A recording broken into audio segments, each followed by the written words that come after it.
Hi guys, welcome back sa aking munting channel. At kung may problema tayo sa ating account, Shopee Later o Ace Loan ba, para mahanap natin ang kasagutan sa ating mga katanungan, hanapin natin ang live agent ni Shopee. Kung hindi mo pa alam, panoorin ang video na ito hanggang dulo para ma-guide ko kayo.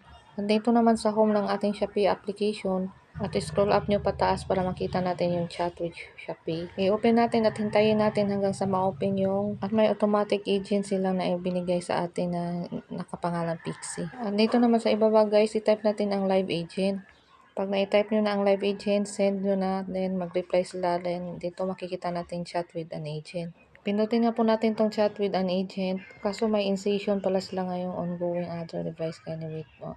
Wait lang muna tayo, siguro mamaya pa or bukas. Dito lang kasi ako makichat sa kanila guys pag may problema ako sa aking account. Habang naghihintay pa tayo dahil hindi pa sila mag-reply, hintayin nyo na lang, dito nyo na lang sila kontakin. Pero yung SPLater natin, pwede natin i-check dito. Kahit wala pa si live agent, i-open natin ulit ang chat with Shopee dahil na lumabas kanina, i-open natin ulit. Then dito naman sa I want to check my SPLater bill, pwede natin dito i-check. Open natin to para makita natin yung details ng ating binayad.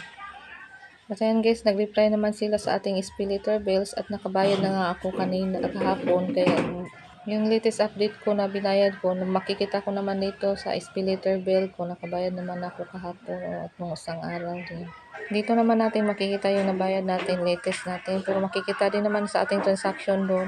Transaction sa ating SPLater, meron naman doon. Gagawa lang ako ng video ulit. And don't worry guys, maggagawa na lang ako pa ng bagong video yung nakachat ko si live agent. Kailangan ko kasing gumawa ngayon ng video dahil may nagtanong.